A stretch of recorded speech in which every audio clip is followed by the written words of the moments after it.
on them. You don't think it's also partly an alleged compromise also on the part of the Road Safety Corps team? It's not the Road Safety Corps team. Because there is an allegation of financial inducement. No. You see, the certification of tankers rests with DPR, not FRSC. What the steps we have taken, which should be commended, is that I deployed our personnel to tank farms to ensure that the minimum safety standards is complied with. You also have your men on the highway. We have our men on the highway. So are they stopping the movement of these unworthy We've been doing vehicles? that. Don't forget when we commenced Operation Scorpion 3 years ago, I personally supervised these 3,500 haulage vehicles. And the greatest one were these flatbed trailers with these containers that were not latched or bolted properly. It's a major problem in the transportation industry because we are battling with aged vehicles. There was a time that we wanted to restrict the movement of these vehicles, but because of the social economic factors, we had to reduce this one because of the challenges it would pose. So, but now the government has given specific directives, and there's a presidential approval on the implementation based on the summit that took place, coordinated by the SG a few weeks ago. We are making progress in respect of this. And one of the major problems has to do with the safety valves on the tankers. And you see, people cannot believe that the crash that occurred involving 55 vehicles, only 12 lives were lost. It shows the prompt response of FRSC, LASEMA, then the Commissioner for Transport in Lagos, the Fire Service in Lagos, everybody. It shows the prompt response. If not, it should have been more than that. Efforts are being made to improve on this. The pressure is on the road. And Lagos, let me tell you, we have 25,000 vehicles moving every hour from Lagos on the expressway, and that's the highest in the country. It is a major. Now, can I put this to you?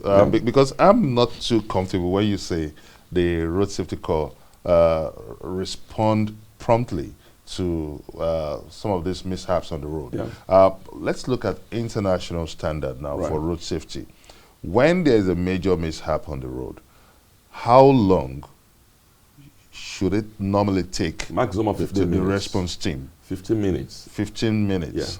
Yeah, and you would recall that many a times the Road Safety Corps has fallen short of the standard. No, I think on Lagos-Ibadan, that records the highest vehicular density in the country, we have 7 commands, and all are equipped with ambulances and 70-ton recovery vehicles.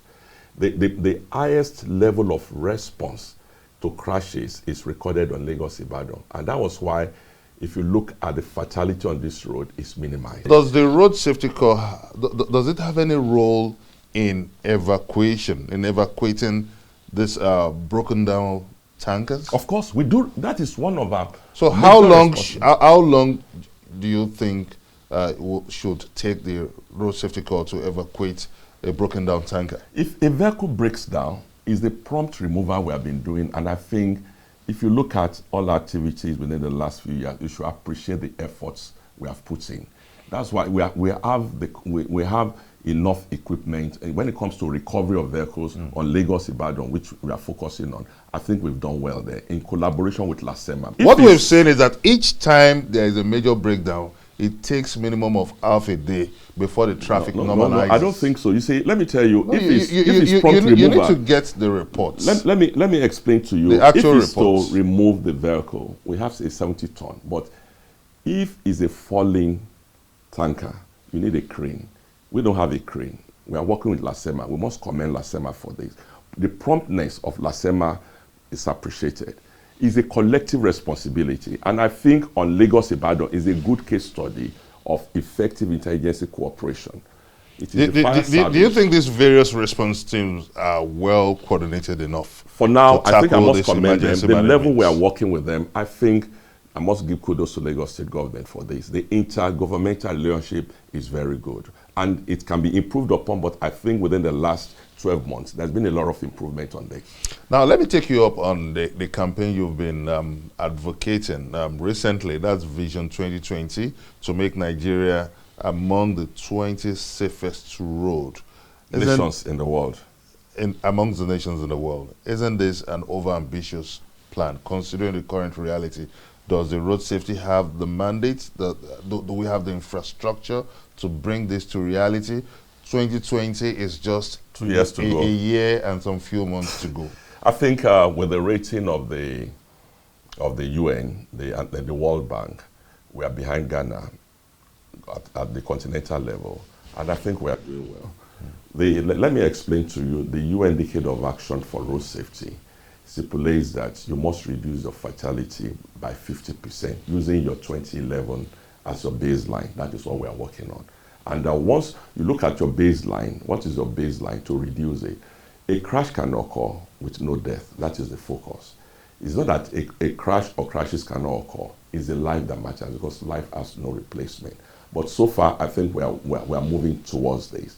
And with the support we are getting from the various state governments, I believe we are fully on course. Okay. Let me also take you on to traffic rules. Okay.